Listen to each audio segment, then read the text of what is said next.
going to try doing it like this instead of prying on them. Let's see if this works. Oh, came right out. Next, I want to get this arm out and see what kind of shape it's in. This is the fuel pump off my 1955 Ford Thunderbird. Hey everyone, if you would, hit that like button for me. I got a bunch of new content coming, so subscribe to see it right when it comes out. Thanks for watching. Let's get into the video. I'm going through the whole fuel system from gas cap to fuel jets, so I need to get in here and make sure this thing's going to do what it's supposed to do. Original equipment for this unit, I believe, was an AC Delco, so it had an AC on the top of it, and it was made in the USA. This one's made in Canada. I got no problem with that as long as it does what it's supposed to do. One of the unique features about this fuel pump is that it's dual action. It does fuel on the bottom and vacuum on the top. The vacuum is for the vacuum-operated wipers on this car. Finding a quality rebuild kit for this was a bit of a challenge. I ended up finding a company called Then and Now Automotive.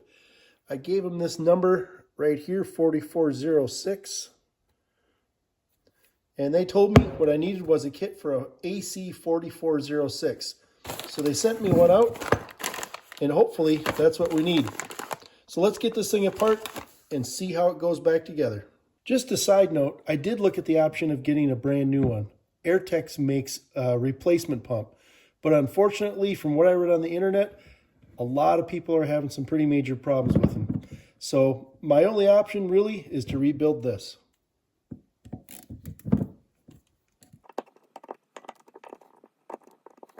So make sure they're all loose first.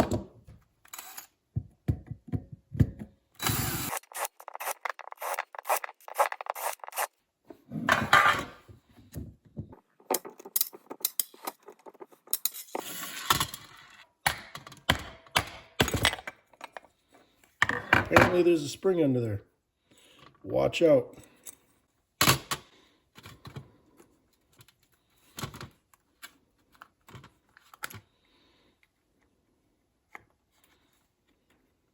I have no idea how this comes apart. Oh, there's a little clip. Well, I guess we will figure out how that goes back together once we get inside. That just came off of there. Oh, that's where the spring goes. All right, so that's what we're looking at there. Looks like you got to stake this thing in. That'll be fun. All right, let's get the other side apart.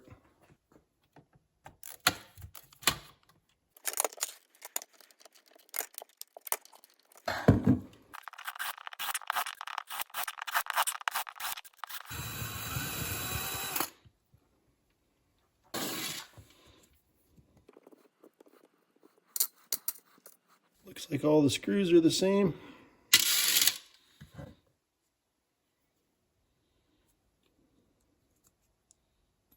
I'll leave those alone for now. I have no idea how that comes apart.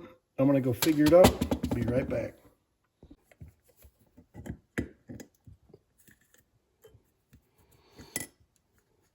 There we go, I think. Yep.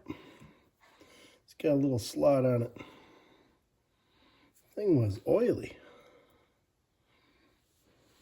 Or was that grease put in there? I don't know.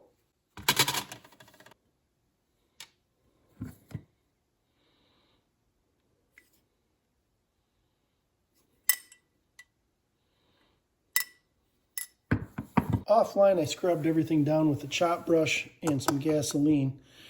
Time to get into the bottom of this part of the fuel pump and see what's in here. Looks like nothing special. There we go. I guess I'll be replacing that, and it looks like that one comes in from that side. So there we go. I'll just keep that attached so I don't forget how it comes apart. Next, I want to get this arm out and see what kind of shape it's in. I think we just pound this cross shaft out here, and it should come right out. I just got it set here on a 2x4. Got a punch and a hammer. I'm just going to try knocking it out, see how it goes. Oh, there it's moving. Give you a little bit different view.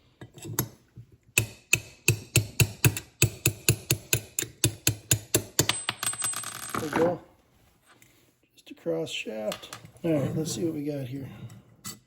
Pull that guy out.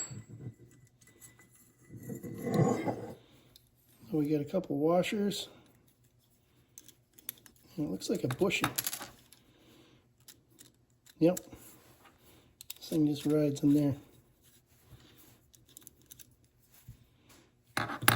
I wanted to see how those diaphragms connect, so when I put it back together, it goes a little bit easier.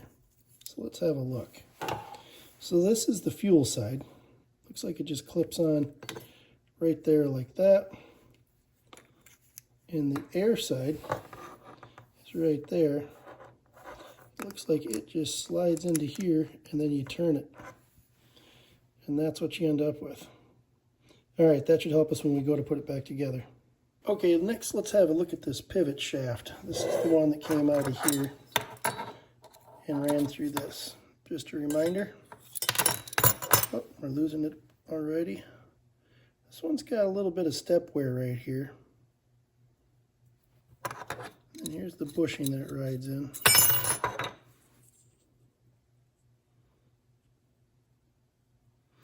But I'm not liking how this new one, how it works. If you see when it goes in, it's held in by these wire clips, and it still moves in there. And I'm a little worried it's going to wear the aluminum, where the other one was staked solid in place. I did find a little circlip to put on here, but I'm still not happy with it because I think it's going to spin while it's there. So I think I'm just going to maybe use a hybrid of the old shaft and then put on a new bushing. Okay, so after a bunch of hand-wringing, what we're going to do is we're going to use the new bushing and the old shaft because it presses in place and doesn't spin, so the bushing moves on the shaft. This one, the way it's retained, it's new, but it's going to spin inside of the aluminum housing, and I'm a little worried that it's going to wear that out prematurely. So feel a little bit better that this one will stay in place. I am just going to switch this end for end so that that step wear on there just won't wear in the same spot. We'll just move it 90 degrees and we should be good for another 70 years. Okay, next I'm going to attempt to pop out these main seals. Just throwing down a piece of cardboard there so I don't mar that up too bad. I'm just going to pop it out, hopefully. Yep, there's one of them. Looks like it's a two-piece deal. There we go. Let's see if we can get this other side out. This one is staked. I probably should try to remove the staking first, but let's try it, see if it comes out.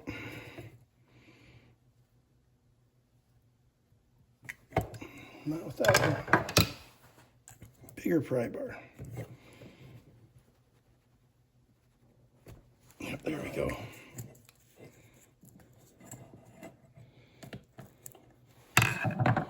And we got it. Same deal. Two-piece. All right, everybody remember how that went together. I need to clean up a couple of the old stake points just so I can get the new seal in. So I'm just going to use this Dremel tool that I have. Let's see how this goes.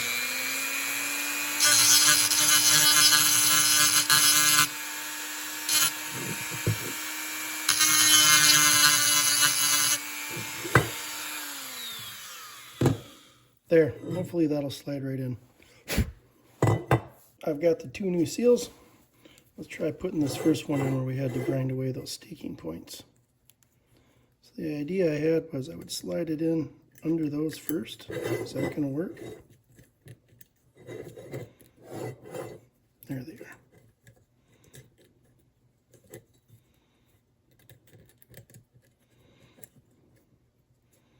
Nope, that's not going to work. I got to grind all four of them.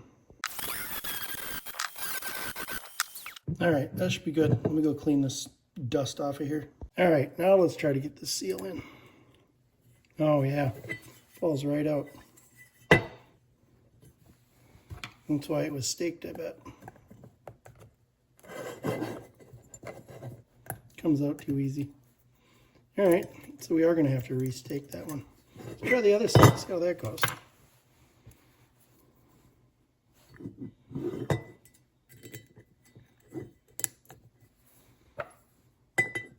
Just using the socket here, Just get it in place.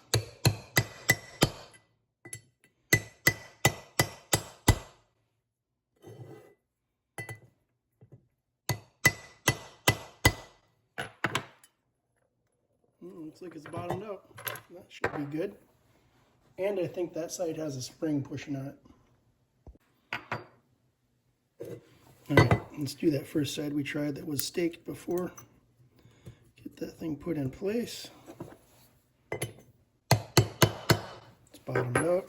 And I went and found my blunt chisel. We'll try to use that to stake it again.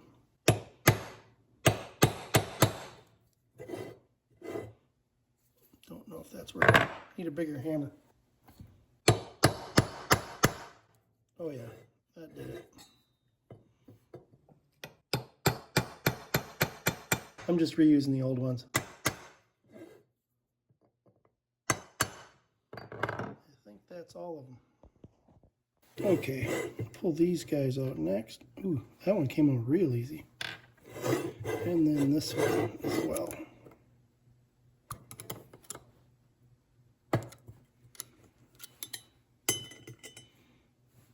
Realized I needed to do a quick dressing on these mating surfaces so they're all flat. Anyways, I just took a piece of 100 grit sandpaper, sanded them, and a couple of them were pretty bad. They had some big gouges in them and stuff. But anyways, they cleaned up really good. Just a suggestion. Just wanted to show the new valves versus the old valves. The bright aluminum one is the new one, obviously, and there's the old one. They say you're supposed to put a gasket under this one, but if I do that, it's going to sit too proud. So I'm going to go without the gasket. The original didn't have it.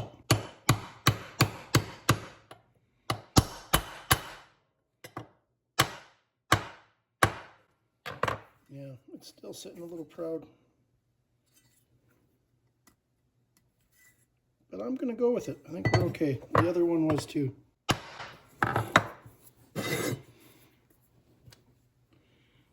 Let's get this one in.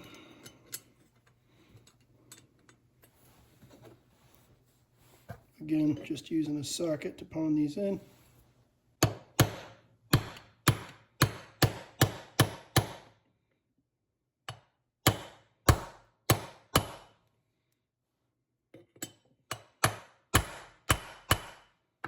So here's what I meant by this one sitting a little proud.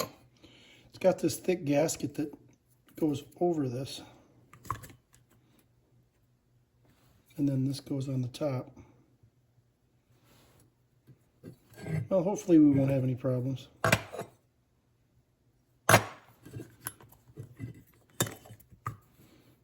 But yeah, the original one was sitting a little proud too. Okay, we'll just keep moving. Okay, next we got to get these out. I'm going to try doing it like this instead of prying on them and see if this works. Nope, came right out.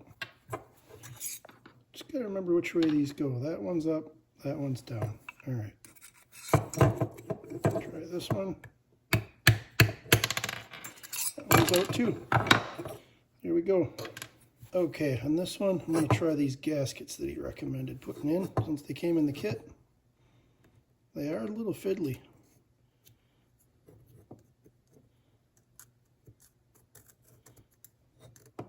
There's that one. And now for this one.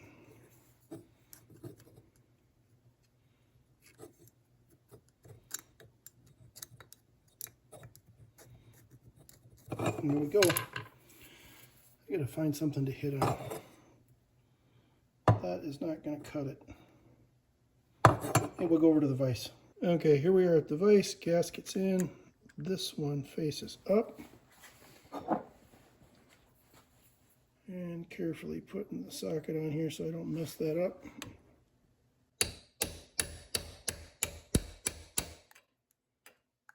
So far, so good.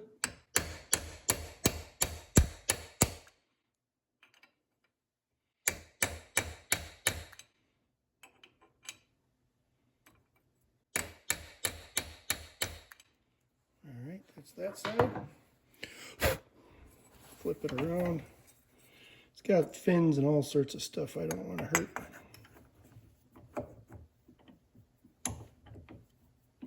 grab the other one. This one goes down.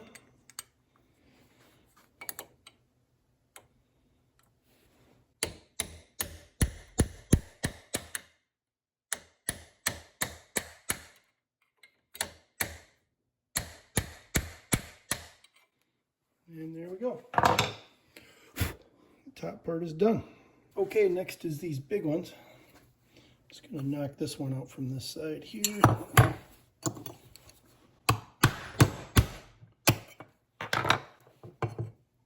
There we go. We are gonna run the gasket like the kit suggests.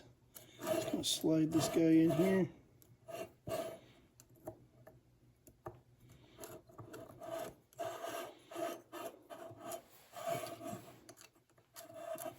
There we go. Get it started. Just going to use that big socket again.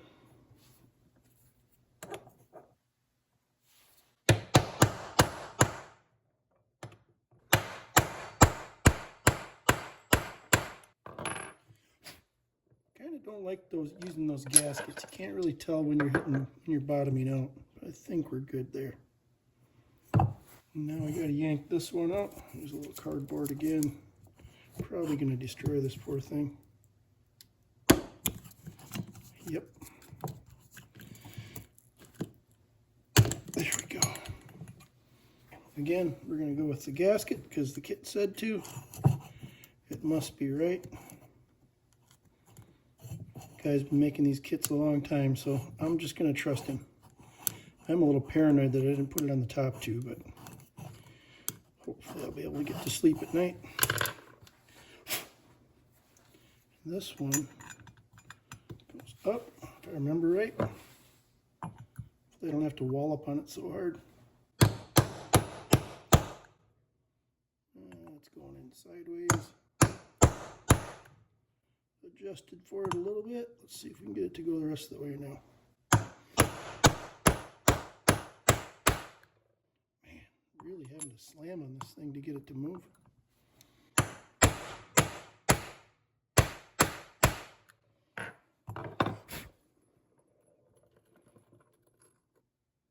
Seems nice and even all the way around. I think we're good. It's about the same depth as the other one. All right, calling it done. I thought it'd be helpful to show how this arm goes together, so I'm just gonna assemble it quickly.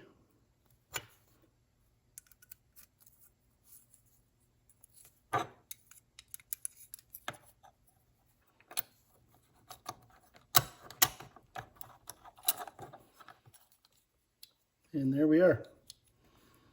So if you're trying to get it back together and you're having troubles, that is how it goes together.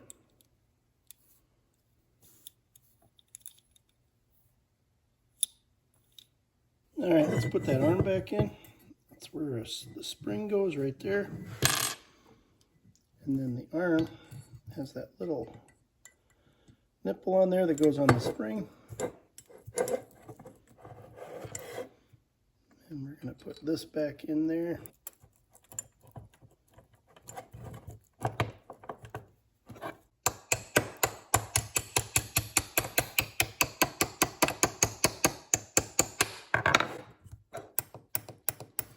I did put a bunch of grease in there between all the pieces that move. Again, just a suggestion. Figured why not. Okay, for the fuel side diaphragm, I put a mark on each side of this just so I can see what's perpendicular. So I got a mark there, and I got a mark there. Also, I took a screwdriver, went down in here from the top, and you can push the arm down. You can barely see it through there, but I pushed the arm down so that when this slides in, it's easier to hook into that eye. Okay, don't forget to put the spring on the diaphragm, and it's a bit of a challenge, but you can kind of see down where the where that arm is. You just kind of turn it at an angle, and it hooks on there. So there we go, we got it.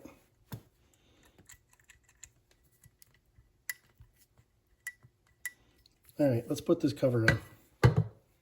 Just wanted to note, I put a little bit of grease on that shaft as I figured it shouldn't be dry going through that seal. Okay, so next I am going to put the cover on, the bottom cover, and I'm going to start by running all the screws through the diaphragm, just so it doesn't get pinched.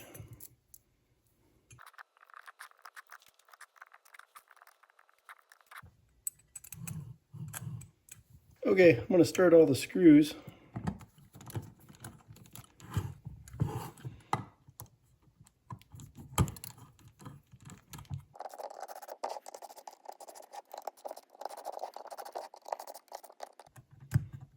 Alright, I'm going to double check I'm not pinched anywhere.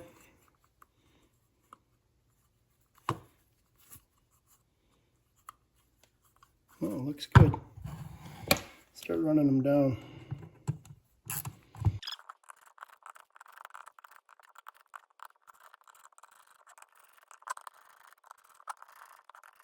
Alright, now I'm going to take the proper screwdriver and tighten them all down. Cinch them nice and tight, but not too tight.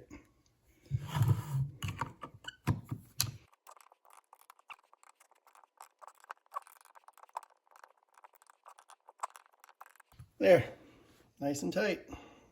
Okay, now for the top. Again, just going to put a little grease in there. Put some on the shaft as well. And this was the one that you turned. And we're not in contact with it. Okay, apparently holding this thing upside down makes it way easier. So you put it in at 90 degrees. You can kind of feel it. There, we got it. Yeah, do it upside down. It's way easier. And then that little guy goes on there, and then the spring and the cover. Get one started here.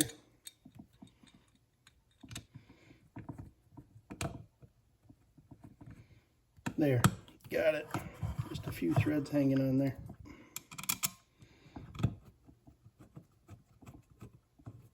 There we go. Make some adjustments here. There, they're looking pretty good.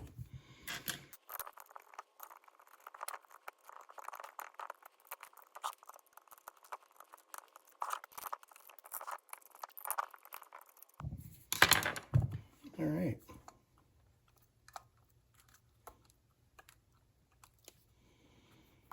Don't think we have anything pinched on here.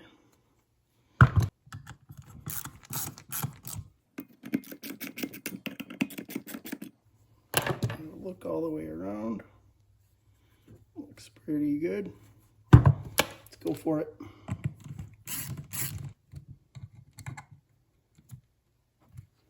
Okay, then we take the proper screwdriver and cinch them all down. But again, not too tight.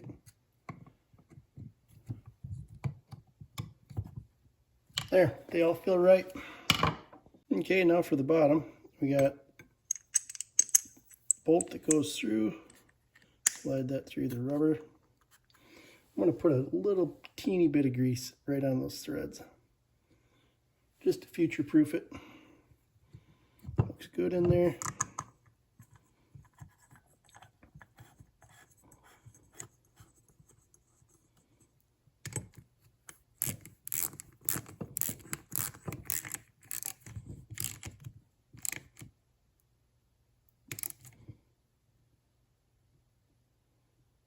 Just snug, but not too tight. And there we have it. It is done. I think I'm going to do some trimming on the bottom here. I don't know what that's all about, but the other one didn't overhang that much. Shouldn't take too long. I just took the old gasket, put it on top of the new one, and trimmed it up with a scissors. So that worked pretty good. All right, let's try this again.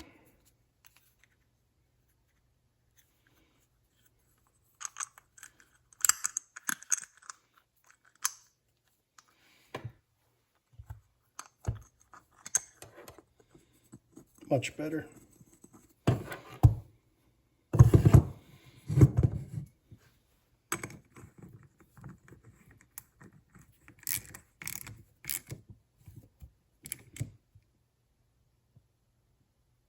Snug but not too tight, and there we go. Okay, one more bench test just to make it do funny noises again.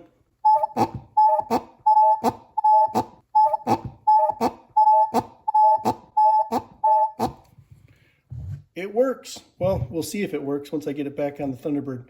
Anyways, that's it for this one. Hopefully this helps you guys if you're going to be rebuilding your fuel pump. So far, I highly recommend giving it a try. It's not bad at all, and it will probably save you a lot of money.